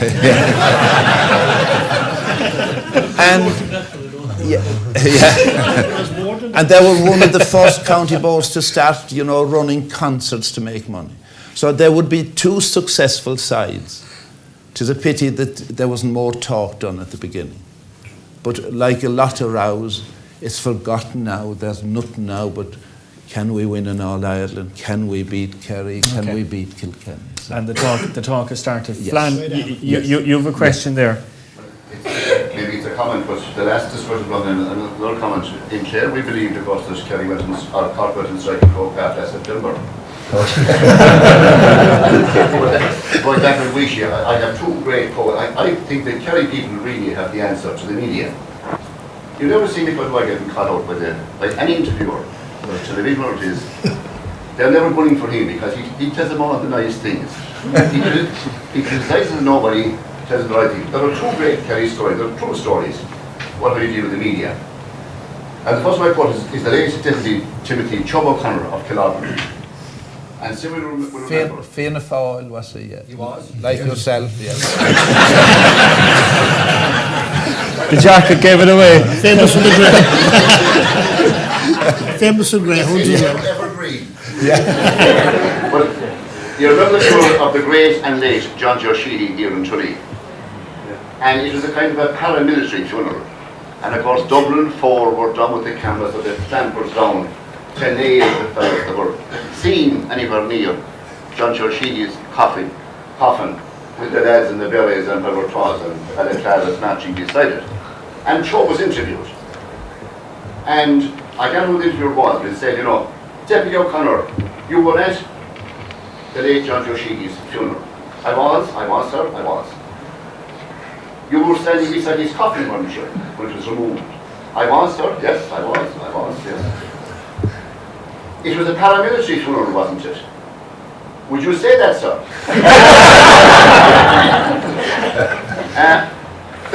There were men standing there beside the coffin and walked beside it, wearing balaclavas and caps. They were dressed in the paramilitary style uniform.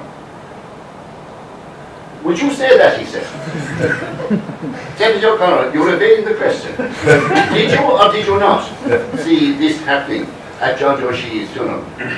Look at Sally said it's like this. We do things our way in Kerry. Words get lost. But the best story for me I heard was from a Fine Gael man in North Kerry, so we would know him, Frank Quilter. He was the organiser of Fine Gael in North Kerry.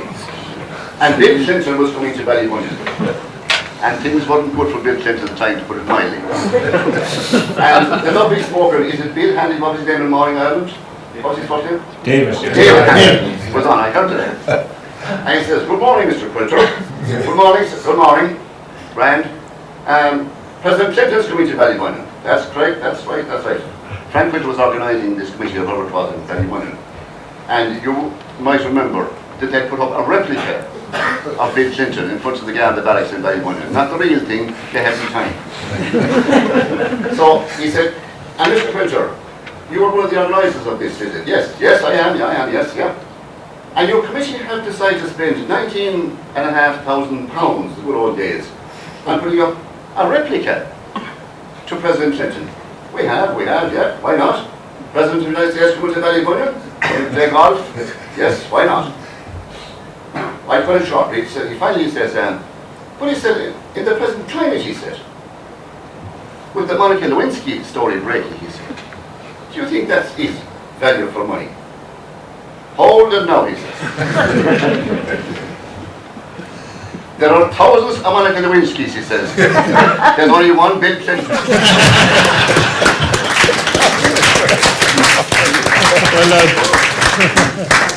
Which David Hadley said, thank you, Mr. Clinton.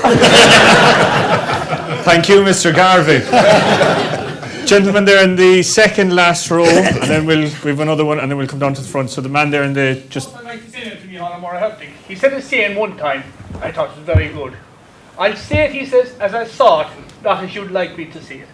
And I thought it was a very good saying. But I would just like to ask the panel, do they think on All Ireland Day that referees should give accountability of the match?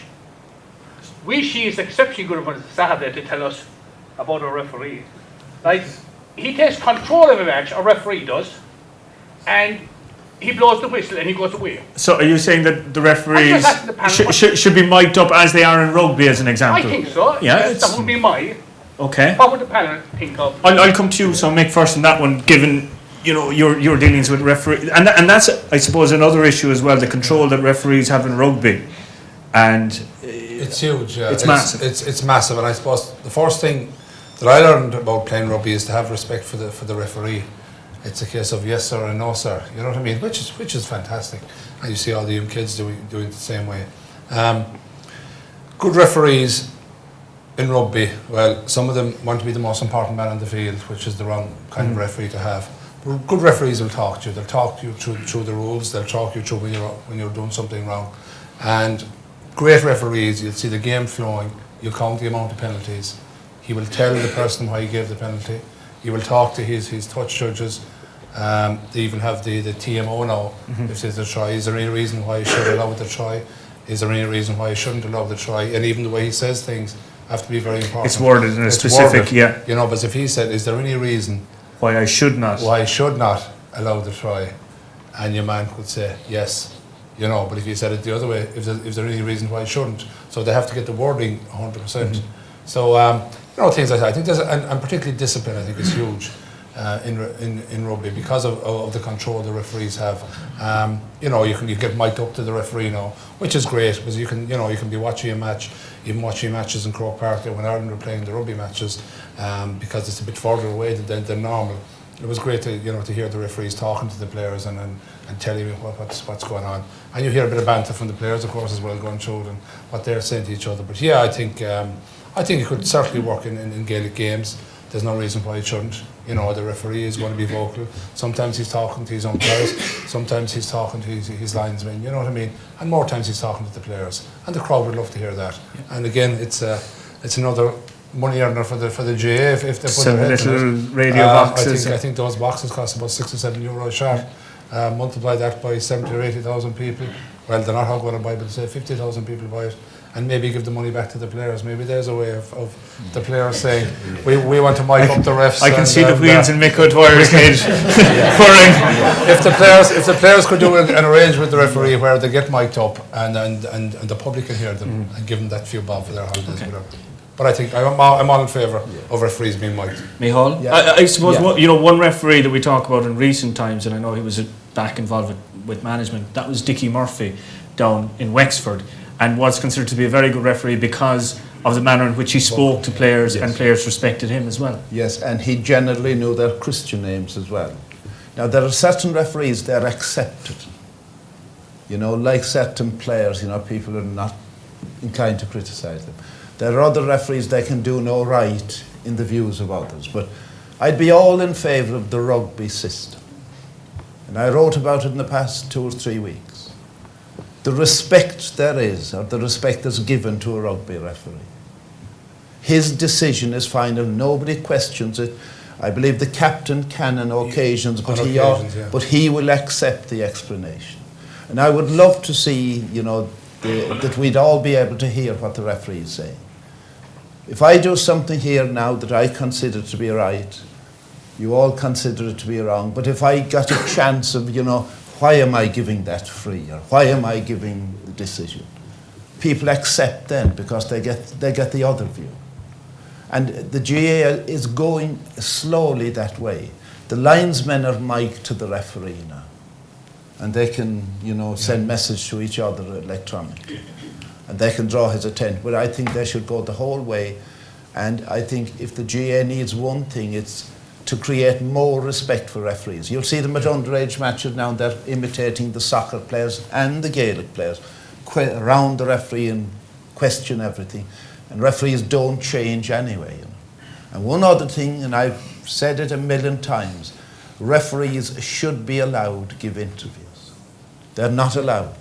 They're not allowed to give an interview. No. You have to go they can't give an interview on the match. They submit their report. And again, if referees were able to give an interview, well, why did I do this and that? Yeah. I think it would be all the better for them. Okay. Just on that latter point there, Micheál, the attitude towards referees, does it need to be looked at from under 6 all the way up? I think you do. There's no doubt in the world about it. Players are all the time complaining to referees. But I think if a few referees, stood up and were counted and gave a few red cards early on and things, I think it would sort it out quickly. Referees, you see, keep talking to them, and players keep on talking to them, and the more they start talking to one another, it continues and continues on. So the one way, in my opinion, is referees shouldn't be interfered with, and it's the one thing I always say to my players before they go on the pitch: whatever else you do, don't talk to a referee. I mean, it's a total waste of time. He'll never change his decision. He's never going to change his system. But the one thing I think the 4 people that should be mic'd up to the referees should be the 2 umpires, because they can see everything that's happening. I mean, the linesmen are following the play all the time, whereas the 2 umpires at both ends, they can see everything that's happening in front of them. They're the people that should be wired up, and they should have more say as well. I've often seen a referee blowing a whistle from the middle of the field for a player being in the square. I think that should be the decision. That decision should be made by an umpire, and they're the people that should be getting the balls. Okay, very good point. Just on that, sorry. Elaine Ronand, the referee who refereed, who was an Irish international referee, who actually played international rugby as well. And he did the World Cup recently, the final against England and South Africa. He was brought into the, I don't know, was there an Irish referees debate going on in Westmeath recently. And he came in and talked to them. And the GAR referees. The GAR referees. Yeah, that's right, that's you're correct. He went into all the GA referees and spoke to them exactly what happens in rugby. And I believe they were blown away by it because the preparation and what they have to go through is phenomenal. But having said that, like, who would want to be a GA referee with the abuse? I think they need respect, which is the most important thing. Very true. Now, gentlemen up in the very back there, and I'll come down then. The Camogie ladies football. Camogie ladies football, yeah. You can have the hurling one, yeah. In the context of younger players, and I'd like to get the views of the panel, for younger guys coming up, there seems to be a tendency in some of the codes that you should capture the young fellas at 14, 15 and pigeonhole them, play Gaelic or play rugby or play soccer, play whatever.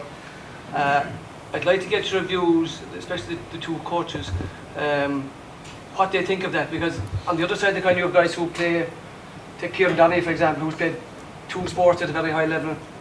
One complements the other. We saw Tomás O'Leary in Gloucester last week. Over the years we've seen Kevin Morden. We have several Premiership players in the UK who have All-Ireland minor hurling medals. So what are your views on the straitjacketing at 14, 15, or let them play everything up to 16, 17, 18 and then go for what, like Galwey did, go from one sport to the other, whatever? Well, I suppose Mick would be best qualified to take that one now. Like, I didn't catch a rugby ball until I was 18, you know what I mean, 17. And I took up rugby by chance in Castle Island. But yeah, certainly, having played Gaelic football certainly stood to me. Having played all sports, even basketball would have stood to me. I'm all in favour of kids playing all games.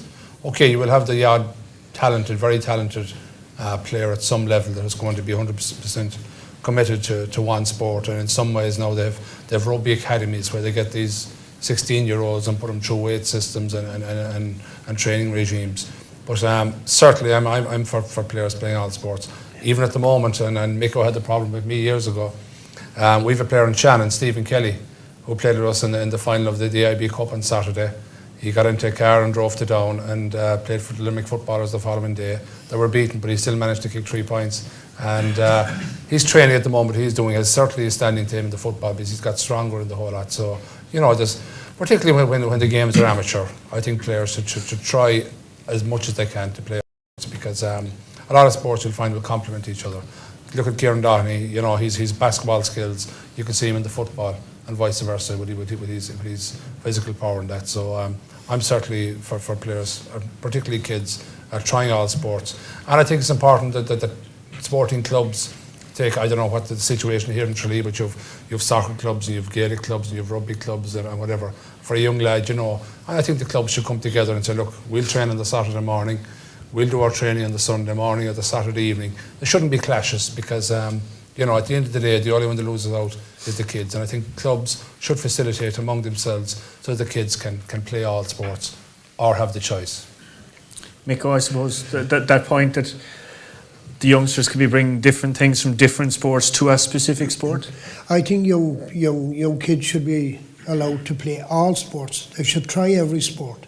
And whatever sport they're best at when they come to about 16 or 17, I think they should make a decision then, go one way or the other. You know, I think that's most important. But they should certainly have an opportunity to try all sports. Rugby, soccer, hurling, Gaelic football, whatever it is. I think we should encourage all sports because I think getting young fellas involved in sport at any level is most important. You could have players who would be very good at Gaelic football, may not be good at rugby and vice versa. Mick here, when he was playing with us here in Kerry, he'd go to Limerick during the winter months and that tried to put weight on him. When I'd get him down here in the spring, I'd try to get the weight off him. So I said to him one time, Mick, you have to make up your mind which way you want to go. So by Jay, he made the right decision anyway. He went and played with Shannon and went on to become a great player for Ireland. But again, as I said, I think young kids should have the opportunity to try all sports and then make a decision on which one to take up. Okay, our youngest audience member down here, we'll come back up to the top then. You had a question there a little earlier. Who's the best Kerry player ever and why? The most difficult question of the night. I think he deserves a round of applause anyway. Well done. Man, Micheál, you'll be good. You'll be watching. You said the best Kerry player ever. You won't get a straight answer from You Micheál. could. It's an impossible question. You're right. There'd be several. Take now, the team of the millennium was chosen. And you had Mick O'Connell at midfield. And you had Tommy Murphy from Laois midfield with them. And some people all over Ireland say, who is Tommy Murphy? Now, I saw Tommy Murphy playing. He was at the end of his career. Paddy Kennedy was a great midfielder. Jack O'Shea was a great midfielder, and a whole lot of other players. Now, how could you pick two out of all of those? Would you be But testing? as regards Tommy Murphy, the week that the Millennium team was announced, I met a son of Paddy Kennedy's walking down the street in Dublin, Brian Kennedy. Right. Yeah. And he said, did you see the team of the Millennium? I said, I did. He said, if my father was alive, he said, and that was Paddy Kennedy, as good a midfielder as Kerry ever had, he'd be delighted for one thing, that Tommy Murphy of Laois is on it. He said, when I was growing up, I used to be asking him about this year and that All-Ireland you won and all that. And he said, no matter who we were talking about at the end, Paddy, you say, the best footballer I ever saw or played against was a man you never heard of, Tommy Murphy of Laois. So it's a matter of opinion. Now, the best... So in your opinion, the in best, my opinion, the best Kerry footballer that you have seen? That I had No, seen. no, the best Gaelic footballer here. Best Gaelic footballer. Well, no, I think the question was the best Kerry, best Kerry. the best Kerry footballer. Now, if you were to go on skill, it would certainly be Mick O'Connell. He had every one of the skills of the game. Fantastic catcher, kicker. He was a good teamer. Jack O'Shea, who I had for years, he was the best working midfielder Kerry ever had. But if you go on skill, I would go on Mick O'Connell. Now, you never saw Mick O'Connell. It's a pity there aren't more videos of those days, you know. I would say on that. There are a few of them around, all right. Oh, there are, yes. So who would you say?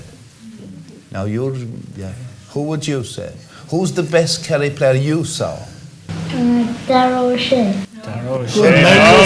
Fair play. Well done. Man that knows his football. Yes. 5 All-Ireland, a man that never got the credit. Even his first one, 97, if you look back on it now, he played a fantastic game. And he's now in his 15th year playing for Kerry. Darragh. And he is a very good player. And we were talking earlier about commitment. About 2 weeks ago, I met Tomás Shea. I was Laura meeting Gaelge going agus visa gain Constatu Tam Magalor Shohan Vlian Dernak my last year. Consta Daram Tashegama Achnil Dina Ro Hostelish. Some people aren't too happy with him. And I said, why? He got an invitation to go to a wedding in Italy. This is about 2 weeks ago. A whole week, and you can imagine that would be a great week. He loves the sunshine and all that. But he said, no, I'm back in training. Now that's why he's in his 15th year. So you have picked a good one. Mick O'Dwyer, if you were picking a team tomorrow morning and you wanted one man to anchor that team, who would it be? That's the secret of Kerry football, what you said there. I know who, yeah. Yeah. What is it? I know who he'd pick. He mightn't say it though. Would I be right? Will I answer it for him? No, you need not. I'll do that myself. Now, Mick was... No, I'd say Micheál, he's well able to talk for himself anyway. Mick was the makings of a fantastic politician. Now, during the good era, Mick You might meet him, he might ring you up. And he'd say, such a fellow's injured. And it could be any one of several great players. And different players get injured at different times. And he'd say, crikey, such a fellow's injured. But again, almost talking to himself, he'd say at the end, wouldn't it be worse if to Spillane? Am I right, Mick? But if you asked him was Spillane the best ever, you wouldn't get a straight answer.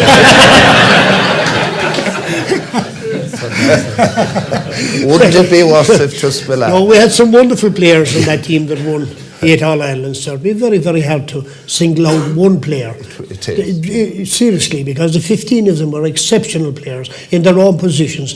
You see, you pick a midfielder, you pick a forward or whatever. But I suppose the most valuable player that we had on that team at that period, you know, we were beaten by Dublin in 76 and 77. And we got a big fellow who came in from North Kerry in 78. And I mean, he may not have been the most skillful, maybe, but he became a very skillful player.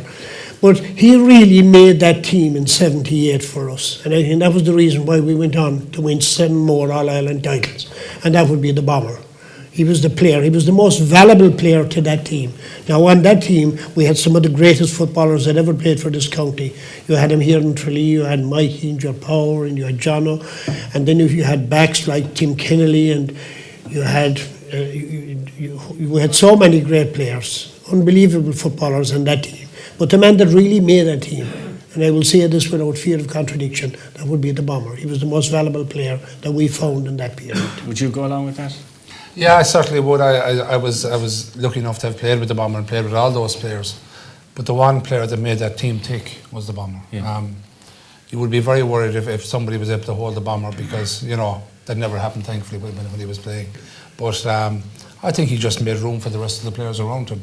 And sometimes in every great team you have a few unsung heroes, and the bomber was certainly a hero. But I thought what he did for that team, and his football brain was phenomenal. His football brain was excellent, and that's why he had the likes of the Spillanes and the Ogies and George Power and Mikey and the whole lot of them making the space. Bomber was making the space for them. He wasn't breaking the ball, he was making the space for them. Like with Bomber at his peak, it took 2 men to mark him, and that meant that somebody was free. But the other player, and I agree with Micheal on that 100%, but the other player that I feel, and he was mentioned earlier, that you could never say a player could win an All-Ireland on his own, but I felt that Maurice Fitzgerald for years carried the Kerry team. In tough and bad years. In bad years. And you know, he was starring when Kerry were playing bad. And of all the players that deserved to win an All-Ireland, I felt it was Maurice Fitzgerald. And the displays he gave against Armagh, the free taking against Mayo, I think he was the one player that stood out, that you could say, look, that man won an All-Ireland on his own. And that's a big, tall order to say about any Kerry football team, because each and every one of them deserved to win that All-Ireland. But without Maurice Fitzgerald, they wouldn't. I can honestly say they wouldn't. You can go back to the great teams that Mick was involved in. They could be down 1 or 2 players. And there was always somebody there to replace them, and they were replaceable. But I think Maurice Fitzgerald was the man that stood out for me. Now, I'm just looking at the clock and 8:45. I know that our contingent from Clare, Flann and Simon and PJ have to take the ferry back to Clymer. So if you lads want to leave us, I think they deserve a round of applause coming all the way from the Banner County tonight. The Banner boys.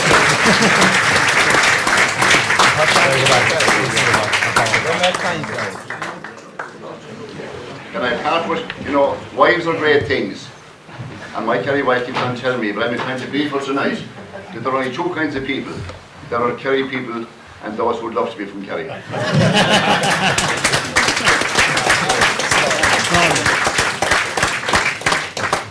No, we were due to finish at about 8:30, but I think you're carrying on a bit too far. Will we give another 15 minutes? Would you like that? 15 more minutes? Okay, I'll come down.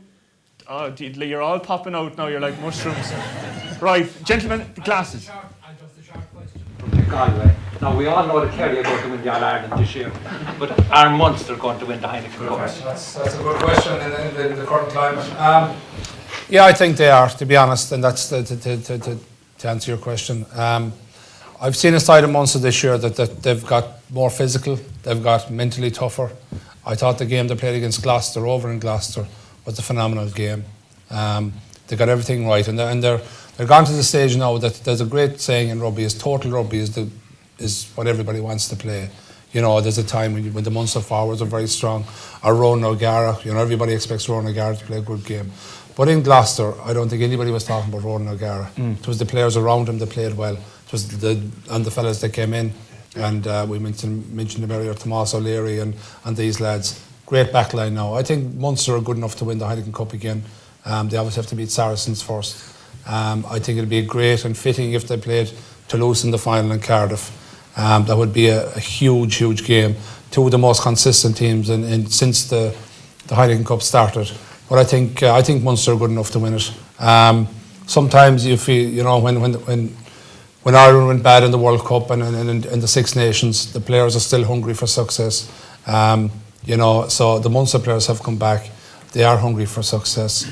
I wouldn't look too much into the match against Leinster last weekend. That was always going to be a tough game. Munster came through a dogfight the previous week. It's always hard to get it back up there, but talking to the view of the lads, they're certainly up for the next game, and I'd be having a few bob at Munster if I was you. Okay, you heard it here first. Now, do we have one there in the second row? What do the panel think of the present day bad language in all the playing fields from under 12 to seniors? Okay, I think that goes back a bit to what we were saying about refereeing a little earlier, and maybe the GA need to go down the rugby route and enforce a zero policy attitude. Micheál? The only people that can really stamp it out are managers. Correct. Yeah. And I had a little saying from Mick one time: you should play with your mouths closed. But after all, the young kids, and you mentioned them, they're only imitating what they see and hear from their elders. And you could say the same thing for this talk about all the drink that the young people take now. What are they doing? But again, example, like the respect there's for refereeing rugby, I think that should be stamped out, but managers can do it. And sometimes the managers are worse than anyone on the field, you know, what they say to referees. Okay, we're going up to the back. Gentleman in the glasses and then the man in the white. And after.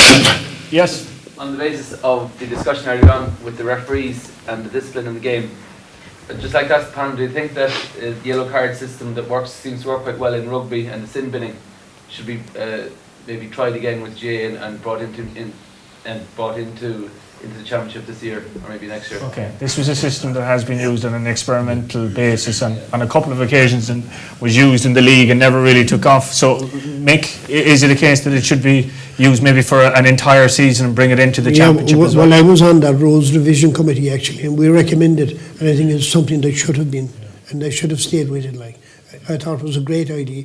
The sin bin. The sin bin. Yes. The sin bin, certainly. I think, yeah. Sure. Now that was brought in experimentally in the O'Borden Cup and the McGrath Cup and these. And I was down, I think, in Newbridge. There was a game there, and there were lots of cards. The managers rebelled against the number of cards. The northern managers were the people that rebelled against it. Yes. No, managers. No, yes. Northern managers. They weren't all the north. The two Leinster. I might be forced to reach for my yellow card here. And it was dropped before the O'Borden Cup was over. And I think that was a sign of weakness. Now, I think it's a good system. In rugby, when a player is sin-binned, the team suffers score-wise. Generally, on average, you lose a few points. In rugby terms, the average, and this goes across international rugby and top-level rugby, which would be Heineken Cup and Super 14, the team loses about 10 points, which is an awful lot in rugby. You know, so usually for a sin bin. Maybe this first sin bin could be for a penalty, where the opposition might kick it if they're in attack, and they usually give away another try, which can be converted. And especially if it's a member of the pack, it's always going to be huge. You're down a man, you know, and like the systems in rugby, particularly defensive systems, if you're down a man, it counts for a lot. Yeah. And actually, teams train now with 14. With 14, or look, if they're down a man, you know, you'll train. If they're down a man in the wing, we move the ball to the wing. If they're down a man in the centre, you know, like they'll have to be weak somewhere. And it's actually brought into their training methods now, which makes it a better game. It should be brought into game. I think it'd be great. Like we mentioned that, and the ladies play. the ladies, they have it and it's working. But they have the clock as well and it's working. Is it a case and the though pick-up that, as well, of course. Yes, that the pick-up, in GA that these things are done on a kind of a piecemeal basis, that we'll bring it in for a third competition, whereas the decision should be made, it's brought in for the championship, like it or lump it. You know? Okay, now gentlemen, there are two down and we'll come down to you then at the front. Just unhappy, like, you know, maybe on the timekeeping there, if I just make a comment, if at the GA, if they shorten the period in the time in the sin bin as opposed from 10 minutes, you know, 5 minutes lock can happen in 5 minutes. Yes. But just on a long kind for Imrori, a lot of talk of players, and of course with the televising and the sponsorship deals and all that, the status of the county football was never probably as high. Are we in danger of losing then our vision or our grassroots of the GA, which is the club? And we have always this clash of players being withheld from playing with their club. We have it nearly now before National League games. We have it for a fortnight, maybe 3 weeks before championship matches. We have it before minor games, under 21 games. What's your view on that? Like, is there any good way out of that? Vi så geist Claire radio on the guy the schachten of him. Was we there all Canada grown good deal, complaining very strongly. That on Saturday night they got notice that the three O'Sheas and Ronan O'Flaherty could not play for the Gaeltacht the following day against Milltown, who had no player on the team. Now, there's something wrong when that happens. Now, I don't think at this time of year that players should be stopped from playing for their clubs. I know there is a conflict, you know, the clubs, and in fairness to Croke Park, they brought in All-Ireland Championships of junior intermediate clubs, which is a fantastic thing. But players should be left play for their clubs, you know, more often than that. Well, Micheál, you would see that more than anyone else. What is your viewpoint towards a National League game or a championship game? How long beforehand do you want the players, and exclusively? Well, what I always looked for was 2 weeks before championship, and that was it. I allowed players playing leagues and what have you, but 2 weeks before a championship game, they weren't allowed to play them with their clubs. But in this county here in Kerry at the present time, the leagues go on right through the year. And I think it's a great opportunity for other fellas. You spoke about the Gaeltacht. Well, they'd be an exceptional team at the moment. They have 5 on the team. But I mean, that's giving 5 other lads a chance to play in county leagues. I mean, every week nearly here in Kerry, there are county league games going on, irrespective of whether Kerry are playing or not. I think that's great. And you're giving your club players plenty of football, which is great. I don't see the point at all. But before championship, and when it came to championship, and when it comes to championship in Kerry, players are allowed back to their clubs and they can play with them. And I think championship is the only thing that matters at the end of the day. But do you think that clubs in general in the GA are being squeezed out because of the demands of inter-county managers? I don't agree. I don't think they are, to be honest. Well, not here in Kerry anyway. And now I've got the system going in Wicklow. They're playing their league games all through the winter now, and they're playing more football than they ever played without their county players. Before, they just wouldn't play without them. And the leagues are going on there now. And what I told them to do in Wicklow was to relegate one team out of every division every year, which is great. And players are getting plenty of football, and that's the most important thing of all. You're happy with that? What's your own club situation? Well, it doesn't affect my own club, but I mean, I suppose the thing from the club player, like who trends, we'd say even take Kerry at the moment now, like the players are even planning, we'd say what their summer schedule is as regards holidays. They know when they're supposed to have championship matches. But now the fact that Kerry going on to the National League final, the under-21s are progressing, the whole schedule of fixtures that were drawn up, we'll say last February, is being tossed up in the air. So it's very hard on club players, and it's very hard to keep them motivated and to keep them, you know, you spoke earlier about when in your training, the whole thing is to have them primed or timed, you know, to perform, to peak for your championship match.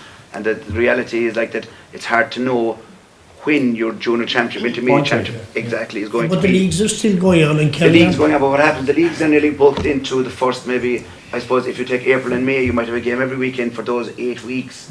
And then you might have only one game maybe during the course of the big long hot summer, you know, from end of June until maybe the 1st of September. Yeah, but generally then the divisional leagues. The divisional leagues or whatever would be. You have that in Kerry, yeah. Okay. Gentleman down here in the third row. First of all, I'd like to say something about Micheál as a person from a club from Waterville. Micheál was the best club player that we ever had. I think any club in the county would have. Micheál played. Micheál could be anywhere in the country. at a specific time of the year, but when his club played, Micheal was there, and you're talking about 2 weeks or whatever before the game. Micheal played many games for our club, like, and there was no 2 weeks elapsed between. Possible had to win. And he played like there was no such thing. We say nowadays when I was young, there was no such thing as hamstrings or anything else. You had a broken leg. And well, Micheal played with broken fingers and other broken parts, and like, you know. So I think, you know, the player today, I think I don't know, they're being looked at, you know, kind of nurtured too much that way, like, and everything. You know, I think the club is being disadvantaged, I think, a bit. And also the other person was outside of the GA and rugby, like, you know, Micheal plays with the golf. The other lads do their play any other sport. Pretty quickly now, lads, because we have a few more questions to get in. Are we all golfers? We all play a bit of golf. I've played with both of these men at different times playing golf, and both of them are very competitive golfers, I'll tell you that much. So you think they're competitive here? You want to see them on the golf course, I'll tell you.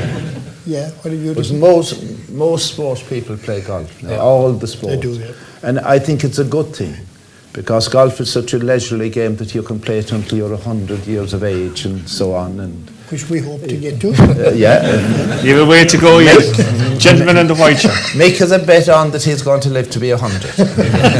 I'll take that. My question is for Micheal as well. He said earlier that this current Kerry team could do, you know, he could easily see them doing 5 in a row, and with the talent that they have with Gooch and Donaghy and those, if for any reason they needed a coach next weekend, and I know people will always say you should never go back, and that maybe you came close maybe to doing, maybe even managing Dublin, who would be one of your greatest rivals, could you possibly say no if they came knocking on your door again? And if you did, maybe Pat Flanagan up there will offer to train as well.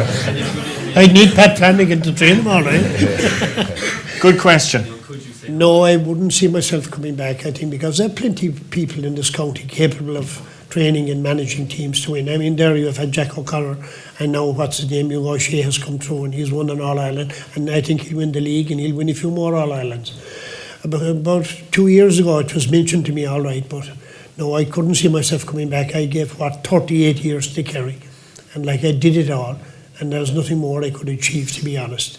But of course, every time I look at the paper and every time I listen to the radio, I wonder how Kerry doing. And of course, number one, I am a Kerry man, and a Kerry man I'll be always. But of course, I would love to do it, all right, but I'd say years are catching up now. Unless that man up there give a good hand, you know, I might consider it then all right. But, you know, I generally train and manage and coach the teams all the time. As of yet, I do that with Wicklow. I don't think I would be able to do that with Kerry now. But I think Kerry have a great man at the moment, and I think they're quite capable of winning 5 All-Irelands in a row. Why do you say that, Mick? Is it the quality of the team or the quality of the other teams? Well, it's I think the standard is down all over the country. If you just look to the north at the moment, the teams are not great there. In Leinster, I don't see any great team there. Dublin would be the team that are rated the best, and I don't consider Dublin. I don't think they'll win the championship, to be honest.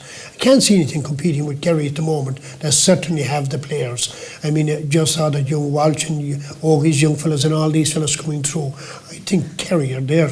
The only people that will beat Kerry are themselves at the present time. And by Jay, there you have an instance. Micheal mentioned it there a while ago. Tomás O'Shea wouldn't go to a wedding out in Italy. That'll just tell you. Yeah. Is it Dara? Dara that wouldn't go. Well, there you are. That will tell you that they're heading to win an All-Ireland this year. I think they're quite capable of winning 5 in a row this team. We'll continue on that theme. But anyway, I don't think I'll be back. Okay. More's the pity. So on that point, is 5 in a row achievable, Micheal? Well, when Mick was operating, he'd say you'd have to win the 3rd before you'd start talking about the 4th. You need a lot of luck to win in All-Ireland. You have to be good, you need a bit of luck. And when you stretch that then to 5, it's an awful lot. They have won 2 in a row, nobody's done it since Cork in 89 and 90. But they have a lot of good players.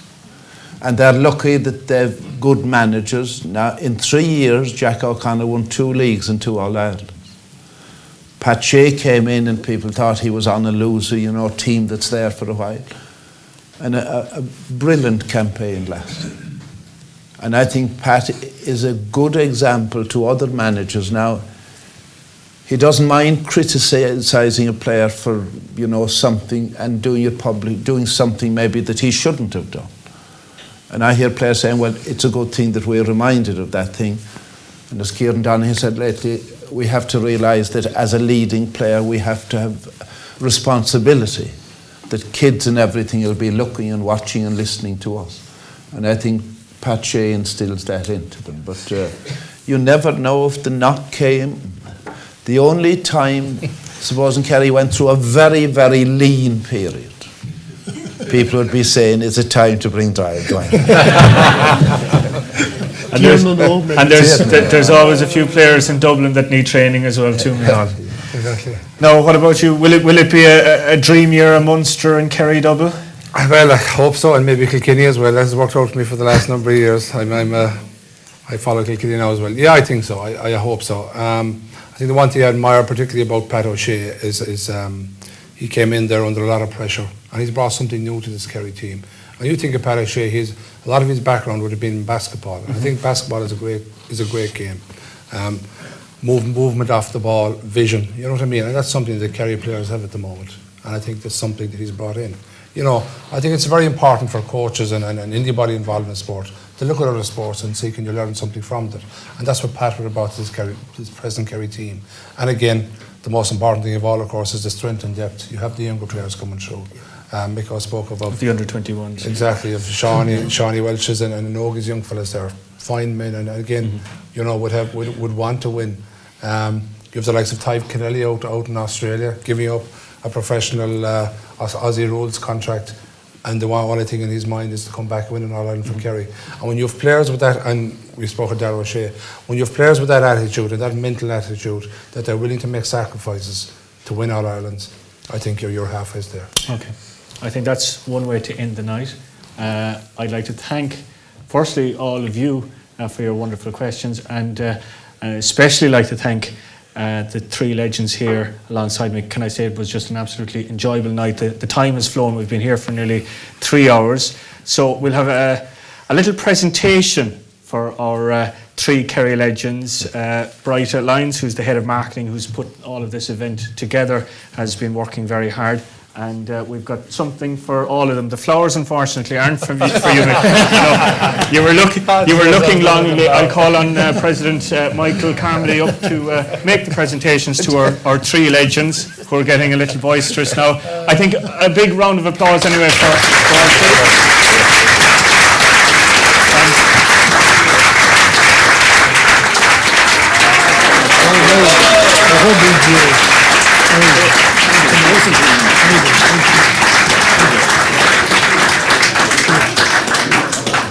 And just to explain as the presentations are made, each of those are specific works by Killarney artist Paul Downey, and we have, as I said, specific ones for each of our legends.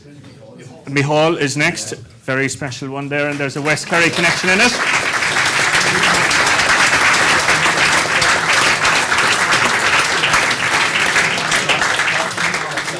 And our final presentation for Gallav here alongside me.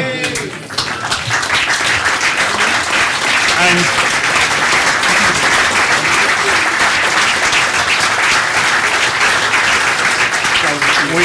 we hope that that's going to be a scene that's going to be repeated in late May in the Millennium Stadium in Cardiff. No. Oh, Micheál's wife has joined us here this evening. We have something special for you as well, and a lovely floral display.